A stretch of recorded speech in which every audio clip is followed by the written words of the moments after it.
Bien, bonjour à toutes et à tous. Nous allons reprendre cette investigation dans les auteurs de la littérature française du XXe siècle sur Raymond DeVos. Oui, c'est vrai. Le comique qui mérite d'être rangé dans la littérature.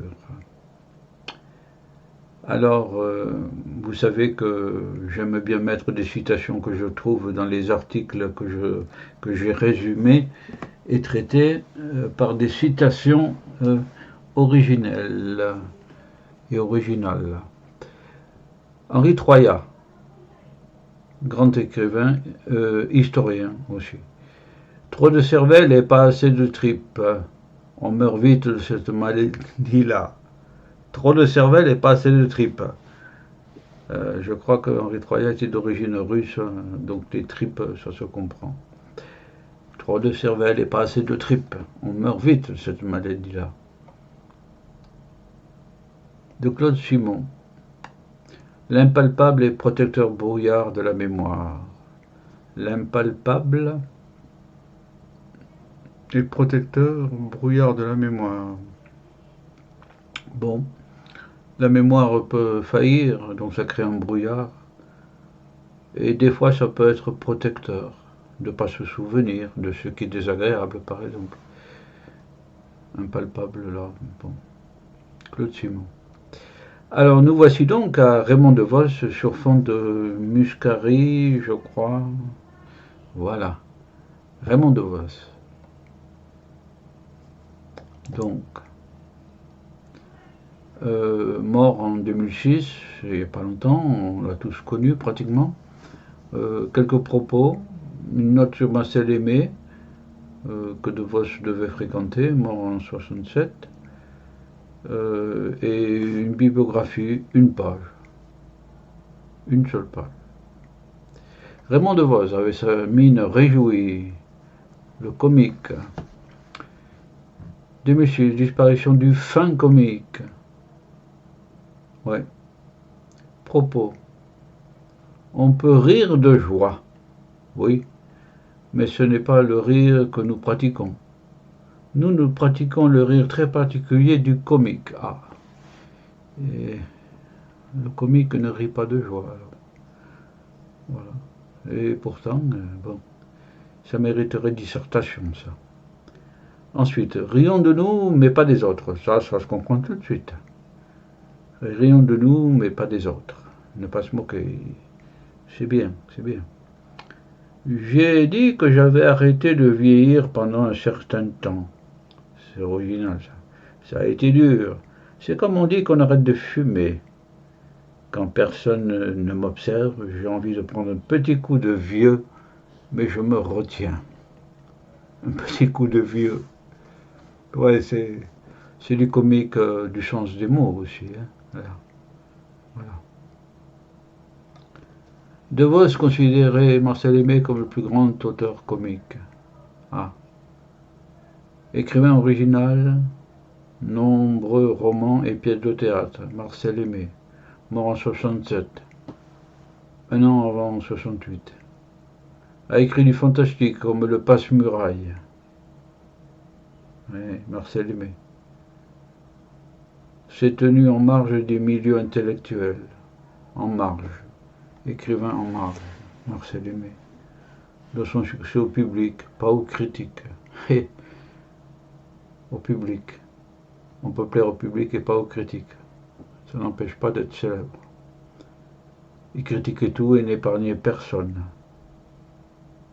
Un indépendant, en marche. Marcel Aimé. Roman. La bibliographie, voici Le Passe-Muraille, par exemple. La tête des autres. Marcel Aimé. Euh, intéressant, intéressant. Du point de vue du comique. Les contes du chat perché. Le confort intellectuel. La jument verte. Marcel Aimé.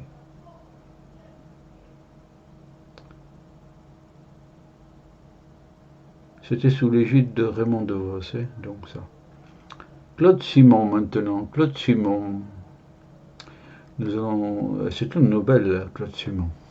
Claude Simon. Œuvre dans la Pléiade, etc.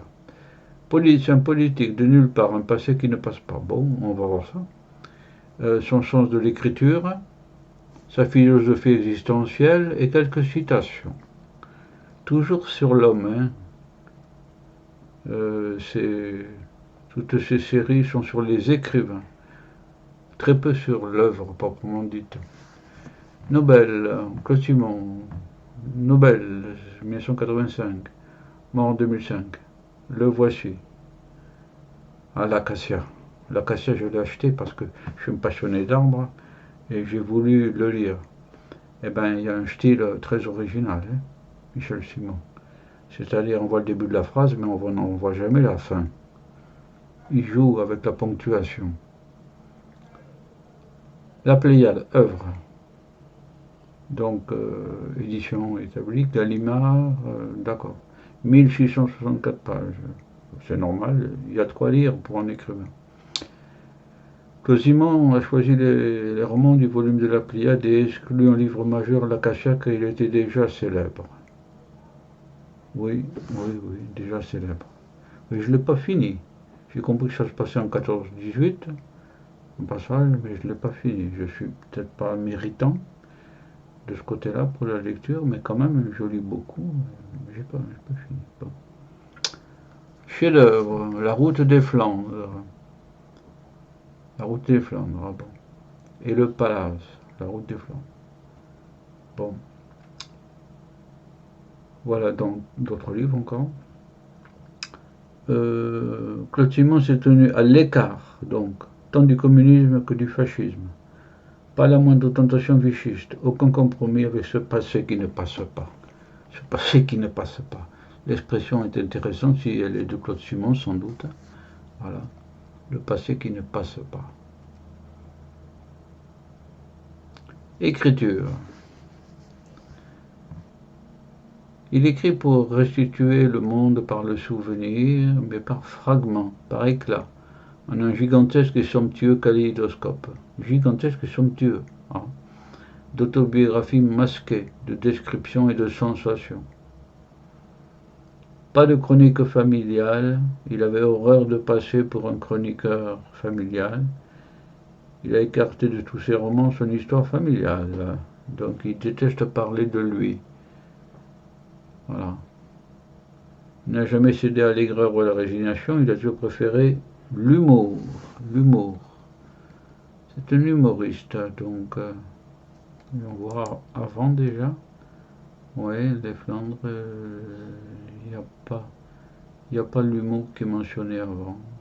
Oui, d'accord. Bon, très bien, c'est un humoriste aussi. Style, difficile, oui, moi je me suis heurté à ça. Aride, oui, ça je ne sais pas. Labyrinthique, peut-être, oui.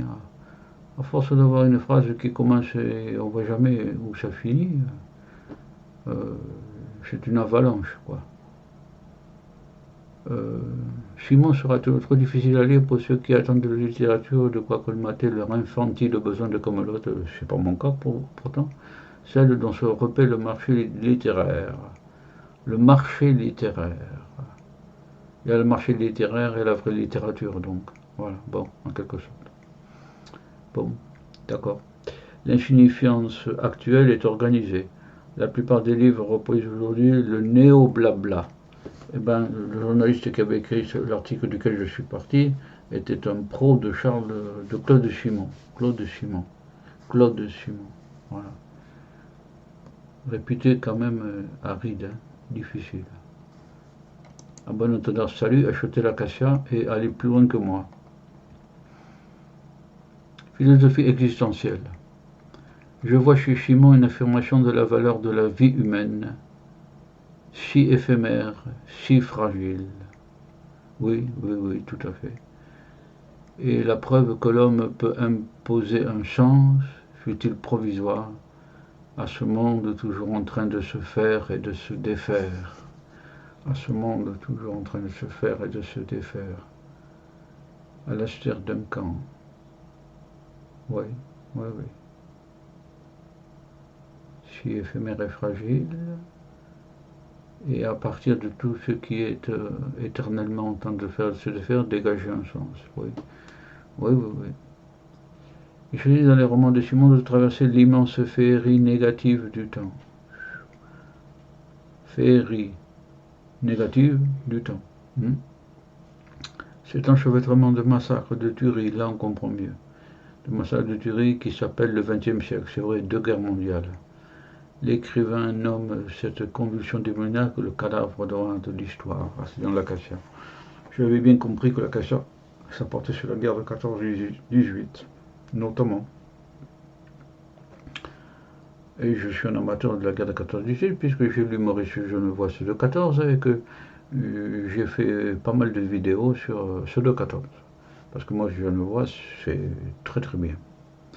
C'est l'écrivain forestier par ailleurs, par excellence. Bon. Maurice Genevoix, membre de l'Académie française, secrétaire perpétuel de l'Académie, etc., etc. Un écrivain est un traverseur. Ah, la littérature ne se fait pas avec le bon sentiment. Ah, eh bien c'est pessimiste ça.